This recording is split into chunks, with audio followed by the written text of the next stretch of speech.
Hello, ladies and gentlemen, and welcome to an exciting Sunday edition of Jake's Hot Takes. I'm your host, as usual, Jake McVey, and today I'm joined by a very special guest, Luca Vanderhorst. How you doing today, Luca? Pleasure. Thank you for having me, man. I'm doing great. So Luca is a previously retired, I say retired, you just graduated high school, but a retired safety for the Monroe football team, football captain, and Section 9 champion. But we're going to be getting into the glitz and the glory first, Luca. But first, we're going to get into how you came up and how you got to where you're at. So how long have you been playing football for? I've been playing football for 3 years, since my sophomore year of high school. Really? Wow. That is not usually how long you hear with these right? high tier guys. Exactly. What got you started in the beginning? So I grew up in the city. I grew up in the Bronx, and I guess we didn't have a crazy amount of sports down there. I guess it was really just basketball, and again, I'm not the tallest guy in the world, so basketball wasn't really my strong suit. So I moved up here when, around 2021, COVID hit and everything like that. As soon as we started getting out of COVID and everything. So I saw my cousin always played sports, and I loved watching football. So when I came to Monroe, I saw they had a great team. I said, let's give it a shot. All right. And how did that go over when you first came on the team? Well, I mean, I always thought that I was somewhat of a, natural athlete, if you want to put it like that. I guess I was always able to run. I didn't get tired real quick. You know what I mean? So I knew that I had some sort of an ability to be some sort of athlete. So, again, it was a rocky start, of course, because, I was new to everything, getting down the schemes and all that. But, again, I just try to have fun, do my best out there. It's the way I looked at it. Yeah, man, absolutely. And you got to have fun. What was one of the ways that you made training fun for yourself? I know a lot of guys kind of have that mental block, especially in a new sport. How did you make it fun? I think I was just grateful that I was with friends a lot of the time. So I guess just having that, some sort of a chemistry already with a lot of people that were there, I guess helped make that fun. Again, I understood that I still had to take things seriously, but again, I try to make it enjoyable with the people around me. Right. And speaking of the people around you, who would you say, being a younger guy coming onto the football team, who would you say was a guy that influenced your development as a player? Whew. Okay, he played a completely different side of the ball, but his name was Marcel Picard, and another individual, Jaden Medrano, he's on my grade. Two people that 1,000% that, as much as maybe it didn't come off that way, but people that I somewhat looked up to, definitely playing the sport. All right, 100%. You say it didn't necessarily come off that way. Was there like a level of friendly competition between you guys? I think the fact that we were really good friends too, and Jaden being the starter as well in the safety position, and me just taking reps with him and trying to learn, that side, because I started initially as a slot back on my JV year, and then when I came out to varsity is when I switched over to safety. I guess him starting as a safety as a sophomore and just seeing him progress, I guess just wanted me to somewhat chase it a little more, you know what I mean? Okay. So I guess I just followed him and I try to view the way that he did things and see if I could somewhat take something and implement it in my own style. You know what I mean? Right. Yeah. No, that's great. Having those guys that you can be influenced by, 100%. It's always a very cerebral part of the game is taking 110%. Those influences that help towards your development. But let's kind of take a smaller step back and say, what were some of the struggles that you had as a developing football player? I think just trying to perfect things, and I realized this after the fact now that I graduated high school and everything like that, is not everything has to be perfect. And I feel like I struggled so much trying to do things 110% when, again, we're not perfect, we're human at the end of the day. And I think that's what makes a lot of football players who they are, is that they do things on their own, and it's never going to be textbook perfect. You know what I mean? It just do it the way that you know how. Yeah. That's it. And if it goes about great, it goes about great. And if it doesn't, then we try to go back to the drawing board. That's all it is. It's like they say, perfection is the opposite of good. Exactly. If you keep on focusing on making every little detail perfect, you're never going to have anything completed in the first place. So let's talk about your rise to the starting safety position. Just kind of take me through that process. Did it come out through a guy getting injured? Did it come out through how did you initially get your start in that starting role? Well, I didn't start for a crazy amount of time. I was in a position battle for a very long time with a kid named Nathaniel Shim, and he's still starting out there and he's still doing his thing. So shout out to you, Nate. I started in the beginning at first. It's when we started getting into camp and everything like that, and I knew the position well. I knew, again, if you ask me questions on a piece of paper, I could break everything down for you of what a safety has to do and how we go about it. But I guess just showing the coach that I could be coached and that I really wanted somewhat to play the position, and I tried. You know what I mean? I tried. And I think that somewhat at the beginning made the coach realize that I'm somewhat of a fit for it. And then once things needed to get swapped out, it got swapped out. That's all it was. All right. And in terms of coaching throughout your career, who would you attribute the title of like your best or your favorite or most influential coach? Anthony Amoroso, man. Anthony Amoroso is 100% the best coach, hands down. Best coach I've ever had. All right. Yeah, that's great, man. What was it about him that really drew you to him? I think that not only did he attend Monroe as well, so he kind of understood like how the other coaches operated, but I feel like he was on the younger side, and I feel like he really understood us a little more than our other coaches, because our other coaches are obviously older than us. So I guess he felt human, you know what I mean? Like he was somebody that you could go to if you felt a certain way, and didn't even have to be football related. He was just somebody that you could talk to, somebody that you could go to, and just like, I don't know, he felt like a friend of mine, essentially, even though he was a coach, you know what I mean? And he's just a real person. Right, yeah, you got that deep level connection with this guy. Because not only is he a guy that can, help you push you in the right direction, he's also a guy that you actively want to go out there and impress and show out for and make sure that he is impressed with your body of work. That. Man, that's great. That's great. So now take me through a typical in-season week. What does your training regimen look like? What are you doing? What are you eating?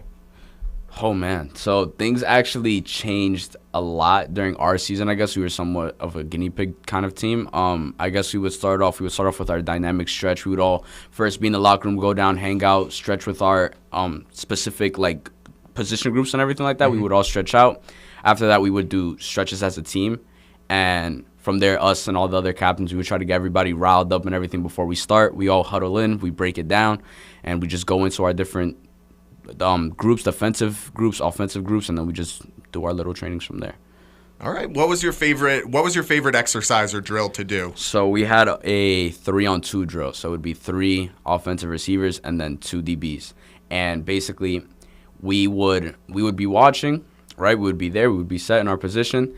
The 3 receivers would run. Only one of them would get the ball, and our goal was to obviously tackle and take down the one person with the ball. And that, when I tell you that got rough sometimes, it definitely got rough and competitive. 100%. Oh yeah, man! We've said it a couple times on the show before. Iron sharpens iron. Exactly. You gotta be willing to go out there and really lay a hit, man. Exactly that. I'll tell you what, the guys on the other side of the ball, they're willing to lay a hit. They want to do it. They want to do it. So you gotta make sure your guys are prepared. 110%. All right.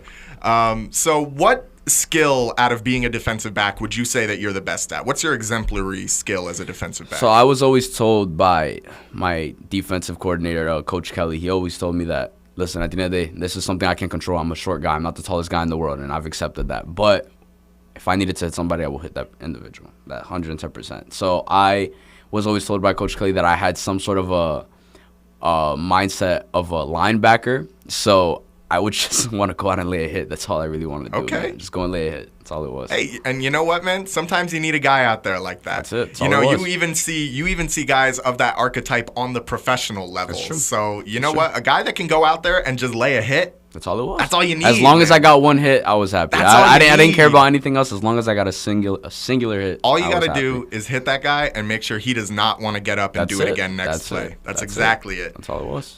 So, aside from your physicality as a player, because it's not just the physical aspect of a guy that goes into his skill as a football player, what are some of the mental aspects that are required to do what you do? You obviously have to have a drive, because what I've realized, especially in this season specifically, since we went, a longer way than we normally would, it's that you just have to have a drive. You have to be driven to want to continue, because it could definitely get mentally tiring. And I feel like a lot of people got burnt out, myself included at a point. I feel like I was completely burnt out because it's a lot.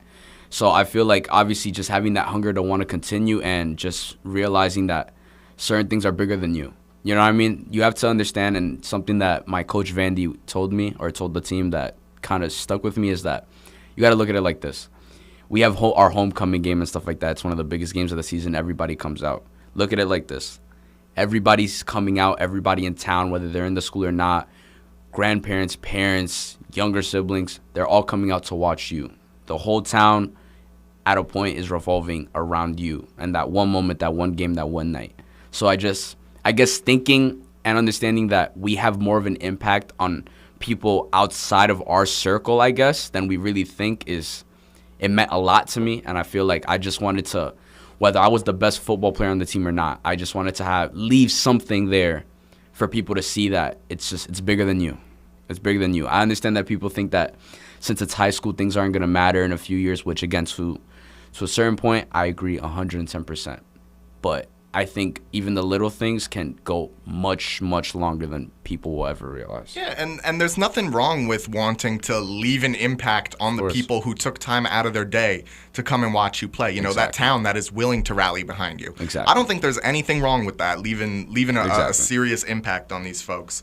Now, you were a team captain, correct? Yes, sir. How did you actively step up into that role, or did you kind of fall into it? So, at first, my sophomore year when I was on JV, I guess I always had some sort of like a leadership role. Like I was always loud, I was always screaming, I was always trying to pick people up. You know what I mean? Even when I needed to be picked up myself, I always tried my best. And I think my coach at the time, he realized that I wasn't an initial captain, but then he decided to bring me into the role because he saw the impact that I would have on the sidelines when I was out there. You know what I mean? Mm-hmm. And I guess going in then to my varsity season during JV, again, obviously I wasn't a captain my junior season, but I guess even with the older guys, I tried my best to pick people up when they were down, when people would get hurt. I always tried. Okay, I just tried my best. I tried to just give it all I had. When some people probably didn't want to, or some people just couldn't.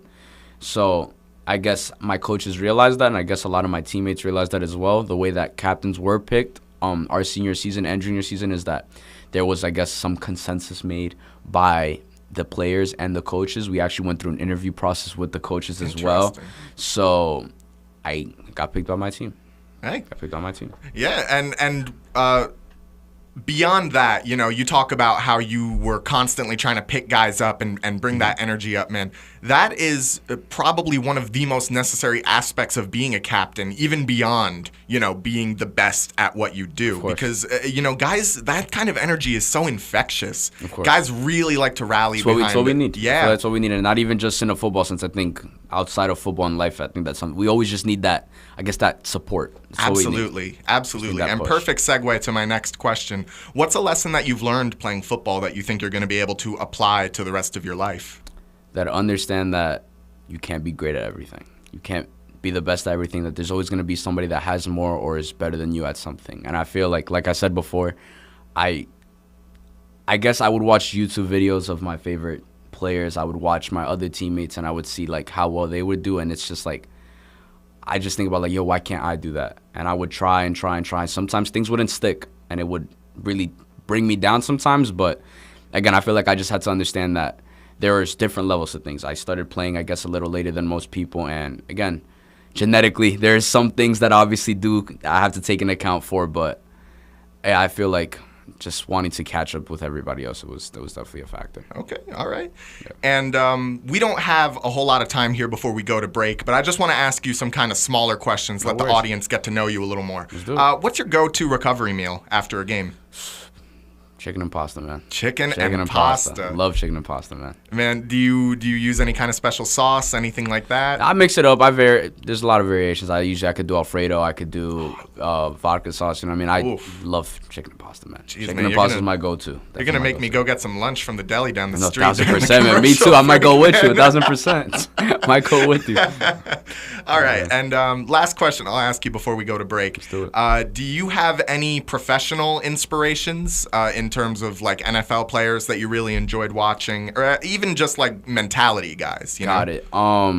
He actually, I believe, is retiring. Tyrann Mathieu. Oh, I love Tyrann Mathieu, man. He plays the position, and he's not the tallest guy in the world. And I guess watching him just made me realize like size again doesn't really matter. You know what I mean? Man, hearing you talk right now, I can see shades of Tyrann Mathieu's game all over you just talking about that, man. He always came with that energy and that mentality and picking the guys up. But yeah, this has been phenomenal. But unfortunately, we are going to have to go to commercial break. We are going to be back here with Luca Vanderhorst right after the break, so make sure you stick around. Only on Jake's Hot Takes on WGNY 1220 94.5 News Talk Sports. We'll be right back after this. Thinking about remodeling your kitchen or bath?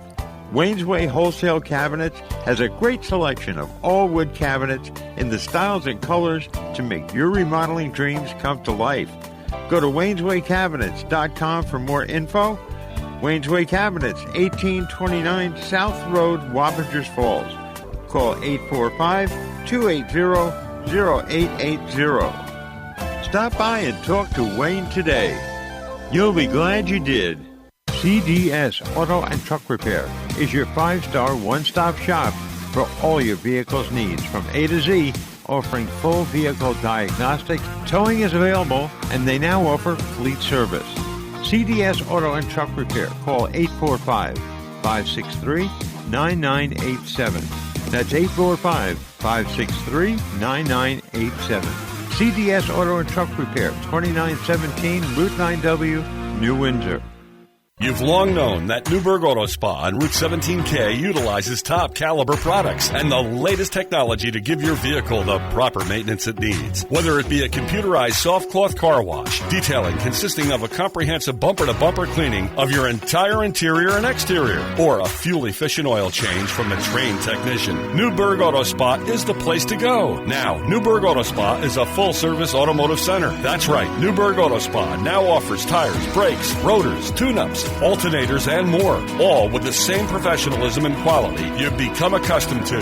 For a full list of automotive services offered in specials, go to NewburghAutospa.com. Whether you need a basic car wash, a quick oil change, or now more extensive automotive service, Newburgh Auto Spa is the place to go. Newburgh Auto Spa, quick, convenient, clean, located at 86 Route 17K and online at NewburghAutospa.com. Now offering a full range of automotive services. Newburgh Auto Spa, quick, convenient, clean.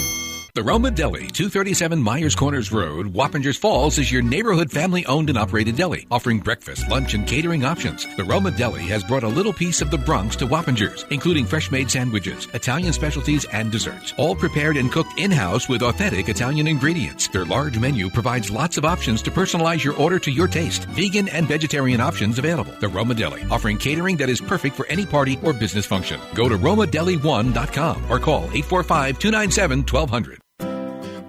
Michael's Appliances presents Ask Andy, the appliance expert. Andy, what makes my oven smell so bad when I self-clean? Self-clean, my favorite weapon in the world. Self-cleaning is a brutal environment. Most people don't think about it. They hear self-clean. I'm not really sure if they're picturing scrubbing bubbles inside there, scrubbing, but what's really happening is we're heating the oven up hot enough to carbonize protein. We're going to take the food stuff that's left in your stove, and we're actually going to carbonize it. We're going to turn it to dust. So we're at 700 degrees. So why does it smell bad? You're setting fire to a chicken. Today, a lot of the new stoves, because of the energy guidelines, there is no real self-clean anymore. They don't want those high temperatures. It's a huge waste of energy. It's very easy. You don't have to get on your hands and knees and your back doesn't hurt. You're not scrubbing the stove, but we use a ton of energy to clean the inside of that stove by heating it up. Shop with the experts. Nobody knows appliances like Michael's Appliance Center, 585 East Main Street, Middletown. Online at michaelsappliance.com.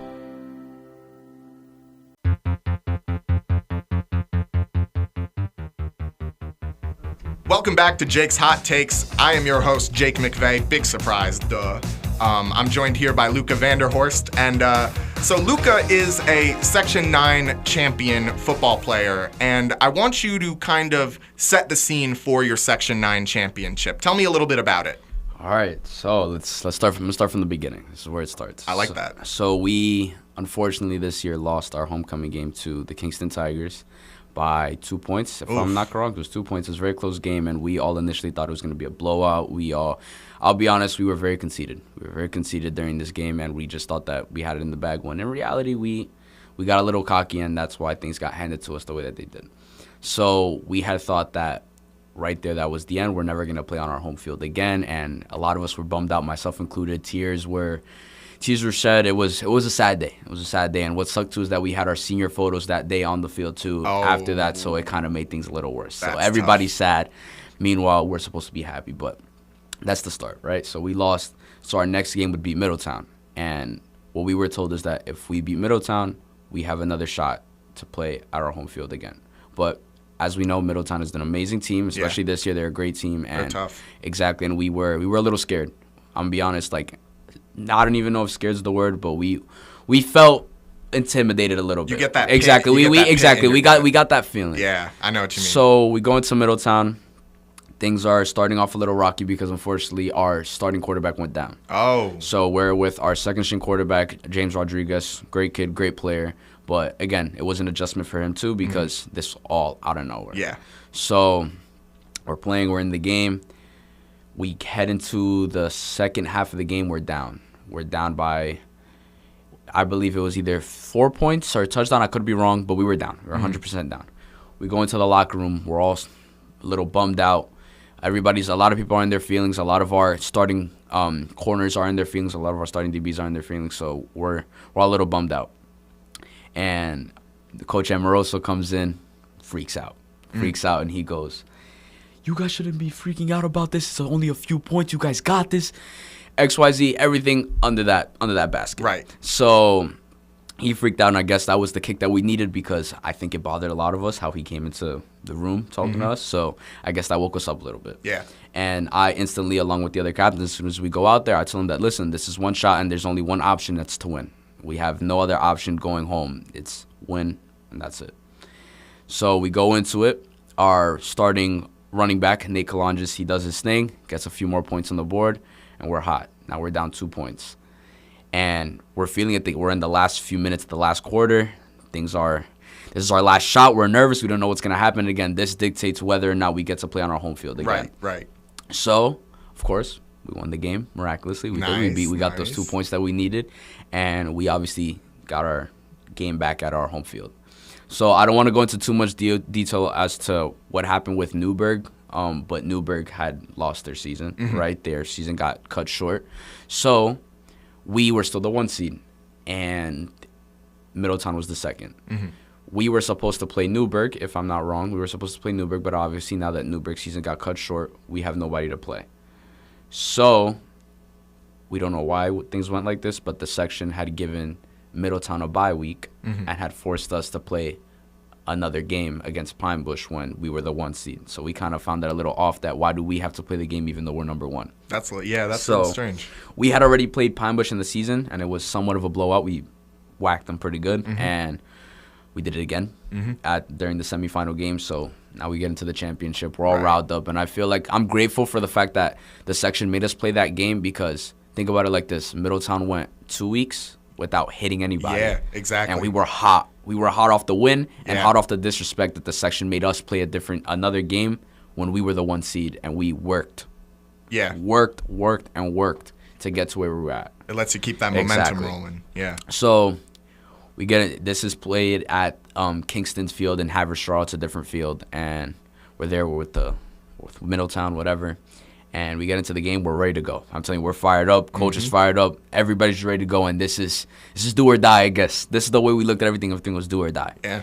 We go out there. The start, amazing. We're getting in there hot. Everything's going great. They turned over the ball way too much, like way too much. So obviously we capitalized on that, and we continued to move forward with what we were handed. We obviously made a few mistakes on the way, but I guess, again, that's what comes along with the sport. Yeah. Exactly. So we went on special teams a lot. I ended up blocking a punt as well during the game. So we go in there, and I guess I'll say after the second half, I take a look over at the field, and I tell the team, look at them. They don't even want to play anymore. Their heads are down. The starting running back's head is down. Everybody's sitting down. We're jumping around, ready to go. They just didn't want to play. Right. So I said, we're going to use that to our advantage, and we handled business. And I believe we ended up winning that game with there was a 20-point deficit, 10-point deficit. It was a pretty big whack for a Section 9 championship game. So you attribute the whacking to being able to have that extra game in between the semifinals and the championship game? 110%. I feel like that was probably a main point as to why we did what we did. I feel like that motivation from, again, like I said, the disrespect from the higher ups, I guess, in the section to essentially make us play a different game or another game when we shouldn't have had to play a different game. Right. And just knowing that this hasn't been done in over a decade, winning that section championship and bringing that trophy back was another reason that we just wanted to do it. And this team specifically is the team that I started playing with my sophomore year. And again, we were making history our sophomore year too, beating Newburgh Gold with 40-0, 40-10. It was super low scoring game for them. and that hasn't happened in over 10 years as well. So I always said it, when we get to varsity together, we're going to make history, and that's what we did. And tell me some of the feelings that came with making history. Tears, man. Tears of joy. Everybody was happy, and it was seeing Coach's face too. Coach was tearing up a little bit, and it's just knowing that we really built this. Again, it's corny to say, but brick by brick, we really did it. No, man, you did. We definitely did it, and I think that, I don't know, it was overwhelming. It definitely was. I feel like there was, I don't know, people really didn't know how to feel. It was just crazy to see that we got the trophy and the plaque back. I think that's what it was. Yeah. And my goal, listen, whether it was for track, and I ran track 1 year, and I wasn't the biggest fan of it, but I just wanted a section trophy, man, and a medal, and right, we got what we wanted. Yeah, you brought it home, man. Way to go. Yeah, that's a great story, man. You're a good storyteller. Thank you. I was wrapped up in that. But let's take a step forward now and move on to your future. You have since graduated Monroe High School, and you're moving on to the next chapter in your life. Tell me what you plan on doing. So I'm actually currently enlisted in the New York Air National Guard, and I plan to probably stick out my 20 years over there. Not necessarily make it a career, because I want to double dip and get into law enforcement as well. So I want to serve the people of my community, serve the people of my country 110%. That's the plan. And were there any outside influences that kind of led you into your decision to commit to the Air Guard? So I actually have family in federal law enforcement, and my brother is actually currently enlisted he's actually transferring into the New York Air National Guard. He had started in the New Jersey Air National Guard. So I think I definitely rallied behind my brother, and seeing what he's accomplished in such a short time, that it's something that I know I can do, and probably a little more because I'm the cooler brother, obviously. So, yeah, definitely I took a lot of influence from my brother, and he's definitely been a role model for me growing up. So I've just trying to stick it out like he does. Yeah, and what are you hoping to achieve during your time in the Air Guard? So I want to commission as an officer, man, and just continue to rise up in the ranks. That's it. Same way I did it in football. I just want to rise up in the ranks. That's it, man. Do your thing. And what are you doing to prepare for the Air Guard right now? Working out every day, running a lot, watching what I eat. Just keep making sure I'm healthy, man. Making sure I'm healthy, trying not to get hurt, because once you get hurt, it's a little rough to get into things. So just trying to stay out the way and do what I got to do to make sure that I'm set straight. That's exactly, man. And are you excited for it? I'm ready. I'm waiting for the call, man. I'm ready to go. All right, man. I love that. You're like a dog on a chain right now. Dude, I'm ready to go. Let him loose. Exactly that. Just let him loose. All right. So I want to talk a little bit of national sports with you now. I think we can have a little fun banter in here. You told me before the show that you're a Bills and Ravens fan. Yeah, I do. So you hate the Chiefs, don't you? Listen, I gotta give Mahomes respect. I gotta give him the flowers where it's due, but I just think it's gotten to a point where they need to stop winning. I'm not a fan of it anymore, and I think that New York needs to do a little something. So Mahomes needs to take a break. He needs to take a little break. That's it. That's the way I look at it. Well, I can't say I necessarily agree with you on that front, but you are always entitled to your own opinion. There you go. What are your hopes for? You kind of seem that you were leaning a little bit more towards being a Bills fan. Yeah. What are you expecting to see out of the Bills this season? I just want Josh Allen to do his thing and finally take it the extra mile this year, man. I mean, I feel like we've gotten close to where we wanted to be, and I feel like this year coming up is definitely going to be our year. Man, it is certainly going to be exciting. And speaking on football, just a few more questions about it. What would you say to a kid in your position, let's say sophomore year, he wants to try out for that football team, but he's not quite sure if he's going to be good at it or if he wants to commit the time and the energy to it? What would you tell that kid? Take that chance. I would definitely say take that chance. I've realized that joining the football team was probably one of the best decisions I've ever made in my life, and it kind of introduced me to new things, new people, and it created a sense of family, and I've become friends with people that I consider brothers from another mother, I guess, if you want to put it like that. And it's a beautiful thing, and I feel like that's something that is going to resonate in you for the rest of your life. There are traits that you will inherit from a football team that will follow you for the rest of your life, and it's just an amazing experience, and it just takes that confidence. And I know that, especially me, I came from a whole different, I guess, world. Coming from the city, this was all a culture shock for me. So I think finding that confidence in yourself, because at the end of the day, that is only created and found by you. And I think if you can find that in yourself and just push yourself and get comfortable with being uncomfortable, it will take you places that you never thought that you could make it. I love that, man. Getting comfortable with being uncomfortable. 100%. That is a mentality that I wish that I could beam into the heads of every high school athlete across the nation, man. That's what it takes to be great. Exactly that. You know, when I was doing wrestling, we had a saying that the way that you win a match is by taking your opponent to a place that he's not willing to go. Exactly. And man, you really do exemplify that mentality. I appreciate that, man. Yeah, and as much as I enjoy sitting here and talking to you, unfortunately, we are going to have to wrap things up. I would just like to say thank you for your service in the Air Guard, or thank you for the service you will be doing for your country and your community. I wish you all the best in your future endeavors, and go Chiefs. No, there you go. Thank you for having me, man. It's definitely a pleasure, and it was a great experience, man. You're the man. You're the man. I appreciate it a lot, dude. I appreciate you a lot too. This guy was very forgiving when I almost concussed myself and had to push back. Yeah, I hope you're okay, man. I hope you're okay with that, man. I wanted to ask you about that. I'm all good, man. I hit my head real bad. I was having trouble putting words together. Listen, as long as you're good, man, that's all that matters. We're all good. So, that is going to do it for my interview with Luca Vanderhorst. Luca, do you have an Instagram that you want to plug? At L2Huncho, L2HUNCHO. You guys can go follow me on there. Make sure you go follow him. All right. I have been Jake McVey. This has been Luca Vanderhorst on Jake's Hot Takes, only on WGNY 1220 94.5 News Talk Sports. We'll be right back with some national news after this.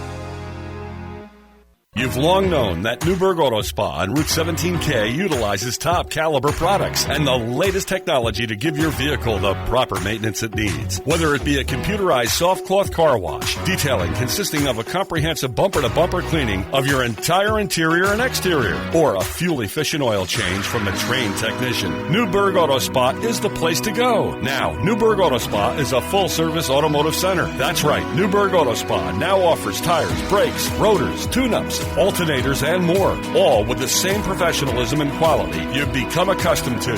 For a full list of automotive services offered in specials, go to NewburghAutoSpa.com. Whether you need a basic car wash, a quick oil change, or now more extensive automotive service, Newburgh Auto Spa is the place to go. Newburgh Auto Spa, quick, convenient, clean, located at 86 Route 17K and online at NewburghAutoSpa.com. Now offering a full range of automotive services. Newburgh Auto Spa, quick, convenient, clean. The Roma Deli, 237 Myers Corners Road, Wappingers Falls, is your neighborhood family-owned and operated deli, offering breakfast, lunch, and catering options. The Roma Deli has brought a little piece of the Bronx to Wappingers, including fresh-made sandwiches, Italian specialties, and desserts, all prepared and cooked in-house with authentic Italian ingredients. Their large menu provides lots of options to personalize your order to your taste. Vegan and vegetarian options available. The Roma Deli, offering catering that is perfect for any party or business function. Go to RomaDeli1.com or call 845-297-1200. Michael's Appliances presents Ask Andy, the appliance expert. Andy, what makes my oven smell so bad when I self-clean? Self-clean, my favorite weapon in the world. Self-cleaning is a brutal environment. Most people don't think about it. They hear self-clean. I'm not really sure if they're picturing scrubbing bubbles inside there, but what's really happening is we're heating the oven up hot enough to carbonize protein. We're going to take the food stuff that's left in your stove, and we're actually going to carbonize it. We're going to turn it to dust. So we're at 700 degrees. So why does it smell bad? You're setting fire to a chicken. Today, a lot of the new stoves, because of the energy guidelines, there is no real self-clean anymore. They don't want those high temperatures. It's a huge waste of energy. It's very easy. You don't have to get on your hands and knees and your back doesn't hurt. You're not scrubbing the stove, but we use a ton of energy to clean the inside of that stove by heating it up. Shop with the experts. Nobody knows appliances like Michael's Appliance Center, 585 East Main Street, Middletown. Online at michaelsappliance.com. Hello, ladies and gentlemen, and welcome back to Jake's Hot Takes. I had a great time interviewing Luca, but it is time to move on to some national news. Not national news, national sports news, I should say. First of all, we got some big news for the New York Knicks. The New York Knicks are locking up Mikal Bridges, much like Mikal Bridges locks up every player against him. But the Knicks are locking up Mikal Bridges for the next 4 years. They're paying him $160 million, about $40 million a year for Kermit the Frog. If you don't know that, look up a picture of Mikal Bridges. He looks like Kermit. But I think this is a phenomenal move. I mean, you trade 5 first-round picks for the guy. You kind of got to commit to him for the long term. Otherwise, everyone will ask you, what, you just brought in a guy traded 5 first-round picks for 1 year and an Eastern Conference Finals run, and now what? You're just going to trade him or let him walk or something? It was the pretty obvious decision to make for Bridges, or for the Knicks regarding Bridges, but man, I just think it's an all-around good move. Mikal Bridges, of course, the hero of the Boston playoff series that the Knicks played last season, famously stealing the ball out of Jaylen Brown's hands in Game 1 and then blocking Tatum's final shot attempt of the game in Game 2. Bridges has just been all over the place. He is incredibly consistent in the mid-range in a way that's kind of different than a lot of our other really lethal guys that get to the rim. The way that Brunson will always kind of get into his layup package, and sometimes he pulls out that floater. Bridges is the opposite. Bridges will usually default to that floater and keep a layup in his back pocket just in case he needs to surprise somebody. But man, Bridges' floater is just so pretty. He just puts it up and it's just whoosh. It's so clean. It's so pretty. And I am so happy that we are going to get to watch Mikal Bridges play in the blue and orange for the next 4 years. Some people are concerned with how much money we're giving him. They say that it might mean that we might have to say goodbye to Mitchell Robinson soon. Of course, I love Mitchell Robinson. I think he is one of the most important players to this team. In terms of team chemistry, he's the longest tenured Knick. He's kind of like our Miles Turner, except he doesn't betray us. But I love Mitchell Robinson, man. I hope the Knicks are able to keep him around, but at the same time, I do kind of understand the need for utility that Mikal Bridges or the need for utility that this team has, and that Mikal Bridges brings. He's a guy that can guard. He can guard guards on the outside. He has phenomenal perimeter defense, and on a team where I would say the only other great perimeter defender is Josh Hart, and you know what? To an extent, Deuce McBride. All right, everybody calm down. Deuce McBride is a pretty good perimeter defender. He's good for a steal or two a game. Obviously, that's not all that goes into being a good perimeter defender, but no, I'm willing to roll with Deuce. But ultimately, Bridges is a guy that fills, like I said, he fills a hole that the team needs. And as much as I love Robinson, really slow big guys who are good at blocking shots are not exactly a rare breed in the NBA. I'm not saying that we would be able to very easily replace Mitchell Robinson in our offense and in our defense. But what I am saying is that the skills that he brings to his role on the team are not necessarily as valuable as the skills that Bridges brings to the team. I would say that Bridges and Robinson are pretty on par in terms of how good of defenders they are, despite the fact that they are very different in the way that they defend guys. But Bridges' scoring and, his ability to generate offense, and sometimes even to randomly be like a consistent three-point shooter, I see that as much more valuable as opposed to an anchor guy like Robinson, who is going to protect the rim and, get those easy lobs and miss a lot of free throws. Honestly, if Mitchell Robinson was really good at hitting free throws and he was averaging like 8 or 9 points a game, just with a couple dunks and a few free throws, I think it would kind of change the way that I'm viewing this situation a lot more. But honestly, for as good of a player as Mitchell Robinson is, he really doesn't add anything to this team offensively. And I mean, you can boo and throw your tomatoes. Look, I'm a Knicks fan. I love this team. I love Mitchell Robinson. I appreciate everything that he has done for us over the past, it's got to be 7 or 8 years of Mitchell Robinson on the Knicks. I think he's a great guy. I think he's a great impact player. I love what he does for the team, but ultimately, I do see Bridges as the more valuable asset. That being said, I do, of course, hope that they can keep both of these guys around.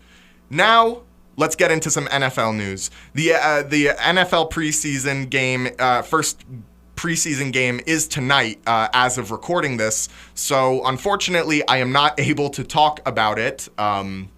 With these interviews, I need to make sure that these guys are the schedules fit, and we can't exactly do live Sunday interviews. It's just not really plausible for a lot of guys' schedules. So I am recording this the Thursday before the preseason begins. So do not worry. Next week on Jake's Hot Takes, I will absolutely be talking about the preseason. But before I do that, let's talk about some NFL news that I missed last week for the exact same reason of these were all developing stories that hadn't quite reached their apex yet. And the first one I want to talk about is Terry McLaurin. Terry wants to get paid, all right? And I can't say I blame him, man. Terry has been a loyal piece to this developing Washington Commanders team. And look, I think in the modern era, Terry might be one of the most important players to Washington. I mean, think about it. He's been through like 4 head coach changes, 2 ownership changes, 2 general manager changes, and a name change. It's like this guy was still playing for them when they were the Washington Redskins, and now they're the Washington Commanders, and he's still playing for them. It's like it's kind of crazy when you think about it. How he managed to go this long in Washington without getting fed up and leaving is anybody's guess. I mean, this team has been awful, and he's been getting no appreciation. And I'm a Terry McLaurin believer myself. I've said for years that he was either the best or the second best guy to come out of his draft class.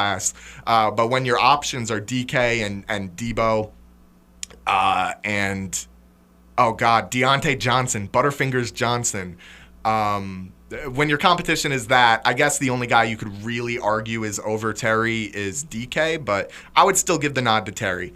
The point is, Terry McLaurin has been a phenomenal piece, gone through so many quarterbacks and so many different events in Washington, unprecedented events in Washington Commanders history, and they still refuse to pay him.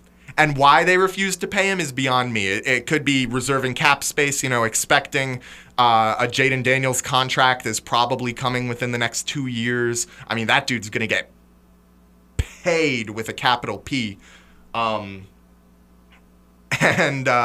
could be anticipating that. But you look at the Commanders roster, and it's really like, who is taking up all the money here?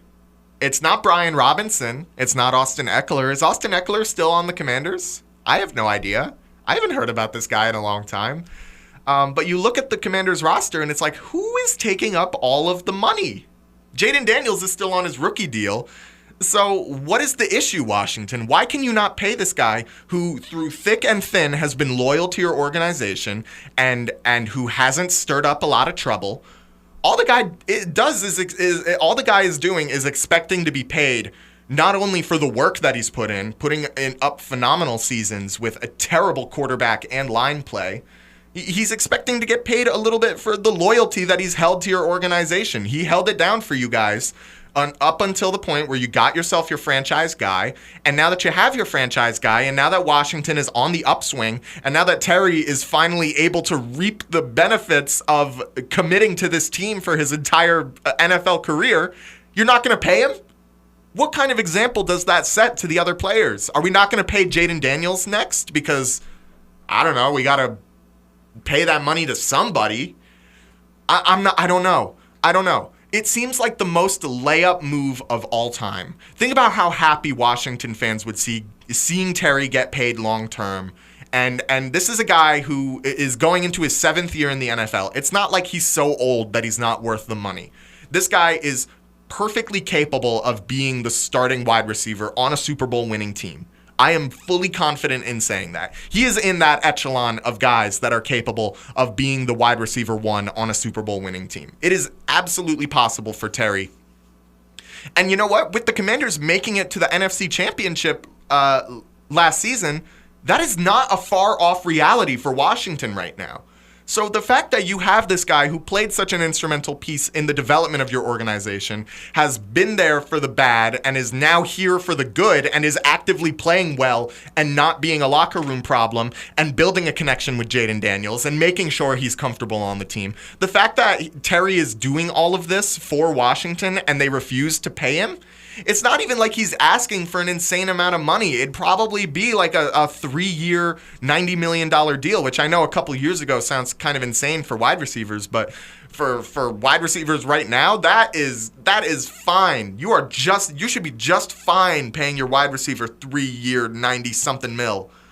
I could not imagine the stupidity of the Washington organization, and I can't imagine the heartbreak that Terry McLaurin is probably going through, seeing that either his team is so cheap that they're refusing to pay him for his years of loyalty, or that his team doesn't have faith in him to be the future of this team's offense.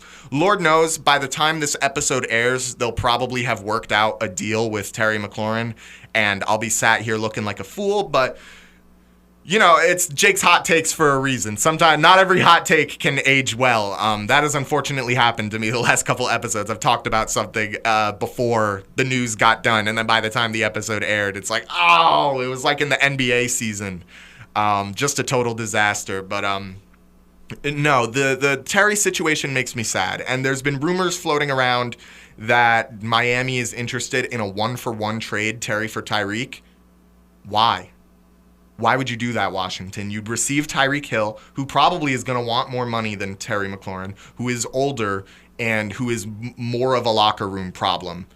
So I'm not exactly sure what Washington's plan is here. If I'm Washington, I'm paying Terry McLaurin yesterday. But ultimately, they don't put me in charge of football teams. They only put me in charge of talking about football teams on the radio. And I will continue doing that for the people when we get back from commercial break right here on Jake's Hot Takes, only on WGNY 1220 94.5 News Talk Sports. We'll be right back after this. Michael's Appliances presents Ask Andy, the appliance expert. Andy, what makes my oven smell so bad when I self-clean? Self-clean, my favorite weapon in the world. Self-cleaning is a brutal environment. Most people don't think about it. They hear self-clean. I'm not really sure if they're picturing scrubbing bubbles inside there, but what's really happening is we're heating the oven up hot enough to carbonize protein. We're going to take the food stuff that's left in your stove, and we're actually going to carbonize it. We're going to turn it to dust. So we're at 700 degrees. So why does it smell bad? You're setting fire to a chicken. Today, a lot of the new stoves, because of the energy guidelines, there is no real self-clean anymore. They don't want those high temperatures. It's a huge waste of energy. It's very easy. You don't have to get on your hands and knees and your back doesn't hurt. You're not scrubbing the stove, but we use a ton of energy to clean the inside of that stove by heating it up. Shop with the experts. Nobody knows appliances like Michael's Appliance Center, 585 East Main Street, Middletown. Online at michaelsappliance.com. Welcome back to Jake's Hot Takes. It's your guy, Jake McVey, with the hot takes. And I kind of don't really know how to finish off this intro, so let's just get right into it. I know I just got done talking about the Terry McLaurin situation. I'm going to be talking about a situation just like that, but first, we got some smaller NFL news. The Browns, for some reason, have 6 quarterbacks signed to their roster. This is a team that I have criticized very heavily in the past for having 5 quarterbacks on their roster. Now the Browns have doubled the amount of quarterbacks. They have twice as many quarterbacks on their roster as they had wins last season. So if that doesn't tell you the state of Cleveland right now, if you know a Cleveland Browns fan, give them a hug, because this is not an easy time for them. Right now, I'm going to do it with my eyes closed so you guys know I'm not looking at any list. The Browns quarterbacks are Joe Flacco, Kenny Pickett, Deshaun Watson, Dylan Gabriel, Shedeur Sanders, and now Tyler Huntley. And I swear I was doing that right off the dome. It's just 6 names. It's not a big deal. But the point is, what on earth is Cleveland doing? I am just completely baffled by this organization every day. They're going to have what? They're going to have Shedeur try a deep ball, and then they're going to bring in Dylan Gabriel to do the handoff, and then they're going to bring out Joe Flacco to catch or throw a slant right in the middle to Deshaun Watson. It's like, what are we even doing here? I don't know. I'm genuinely at a loss for words right now. You guys know me. I'm never at a loss for words. I can talk all day, but for some reason, this whole Cleveland Browns quarterback carousel situation is it's so confusing. And I'm usually when a team is doing something stupid, you can at least see the vision behind it. When the Giants signed Daniel Jones to like a 3-year deal, we were like, man, that was dumb, but I understand why they did it. You know, they wanted to keep around their quarterback that had just won him a playoff game, and Daniel Jones actually looked all right that season. But this is just a situation where it's like, genuinely, I want you to go down in the comments right now. I want you to go down in the comments. Tell me what you think Cleveland's plan is. Like, what is the plan to have this many quarterbacks? Speaking of quarterback controversy, as the preseason begins, Anthony Richardson and Daniel Jones will be competing for that starting Colts roster. Oh man, I can hardly say it with a straight face. I'm cheesing like it's a school picture right now, man. Just a completely ridiculous situation. Colts, maybe you should have tried your hand at Shador. All right, that's all I'm saying. Colts, maybe you should have tried your hand at Shador. I have said it time and time again. I do not think that Anthony Richardson has gone through the development required of a starting NFL quarterback. Do I think that he can never reach that point? Not necessarily. I've seen good things out of him. He's a phenomenal athlete from an athletic standpoint. But I think last season, him checking himself out of a game because he couldn't handle the pressure, I think that is really indicative of, and you know, I'm not going to boil down a guy's entire playing career into a single moment, because obviously Anthony Richardson has accomplished a lot outside of, you know, checking himself out of a game because he was seeing ghosts. And, you know, if your team needs to win and you need to get out of the game, that's obviously the right decision to make. But it just like, it's like, yeah, you're just not ready for this, man. You're just not ready. That's all I see. When I see a guy like Richardson check himself out of a game, a young guy, you know, we can throw around comparisons all we want, but Jaden Daniels never did that.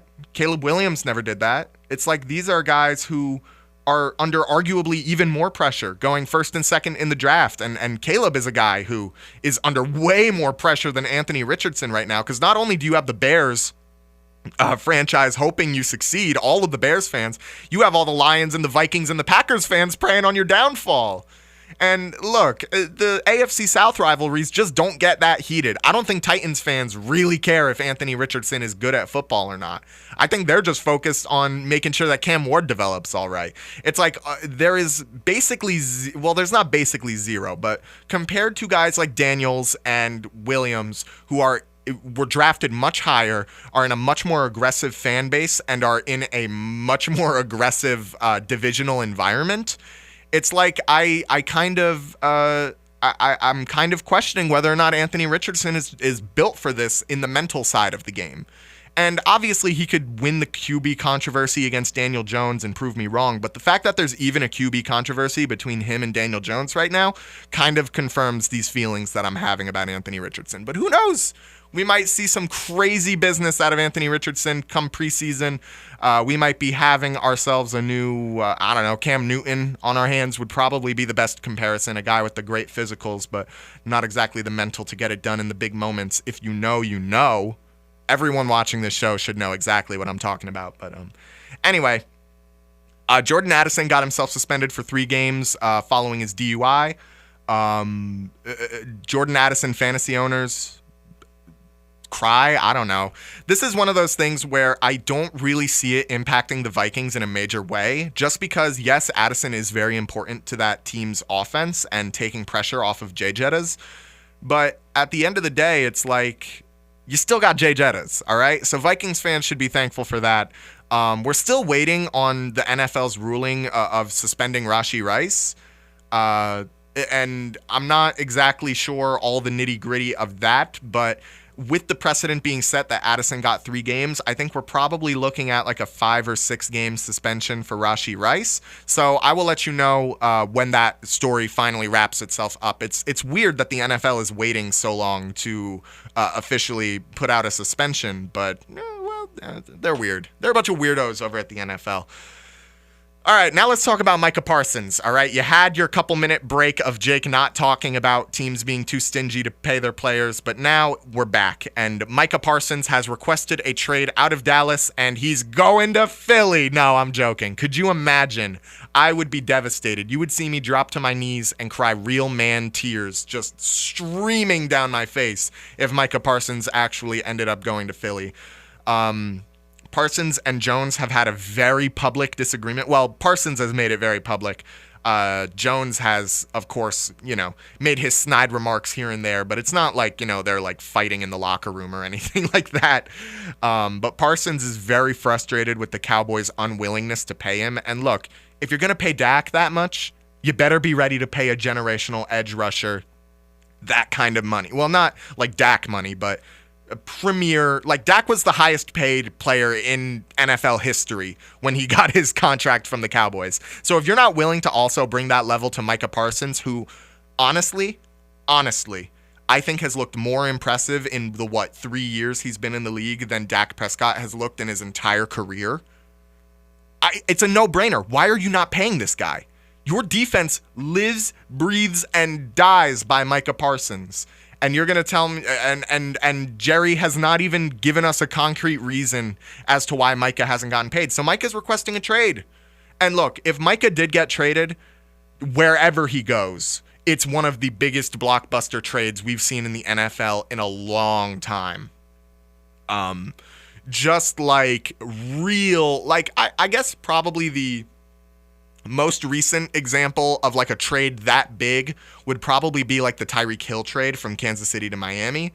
And like that's kind of the image that I get in my head when I think of Micah Parsons leaving Dallas. I kind of get flashes to that Tyreek situation. But the difference is the Chiefs had to pay Mahomes and Kelsey and Jones and a lot of other guys that needed smaller contracts, Tyrann Mathieu, a lot of guys who needed to get paid. Who does Dallas have that needs to get paid right now? CeeDee Lamb, he already got paid. Dak Prescott already got paid. So, like, what are we doing? What are we doing, Jerry?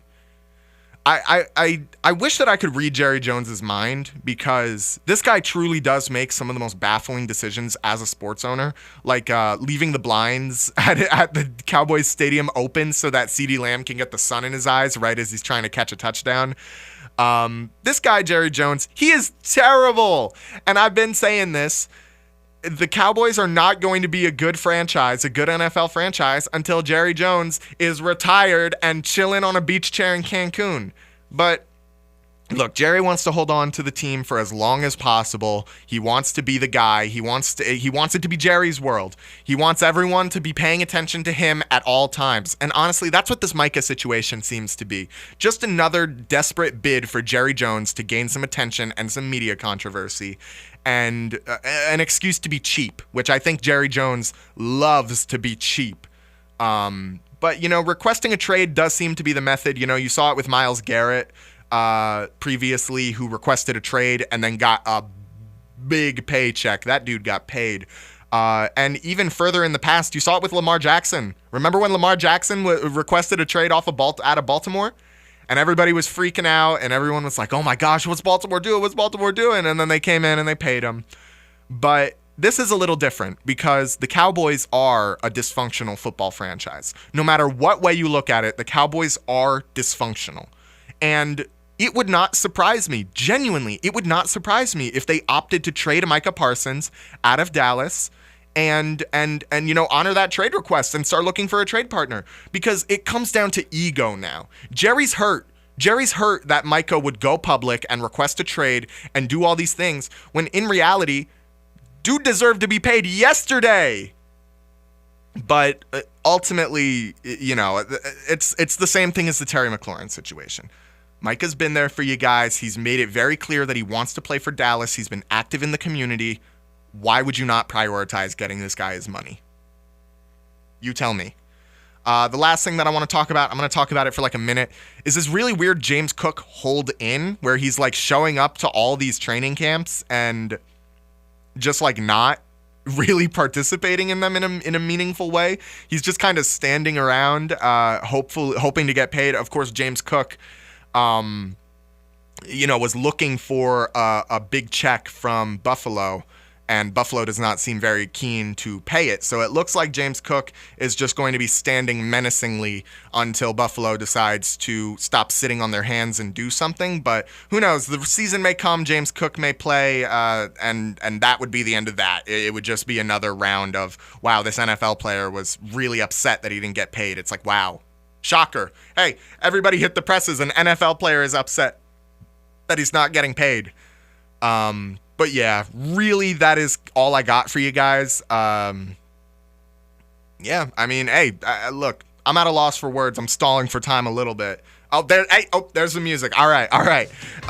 So that is all I got for you today. Thank you so much for listening. And again, thank you to Luca Vanderhulst for coming on to take that interview. I hope you guys enjoyed, and make sure you tune in next week for another exciting episode of Jake's Hot Takes, only on WGNY 1220 94.5 News Talk Sports. I'll see you later.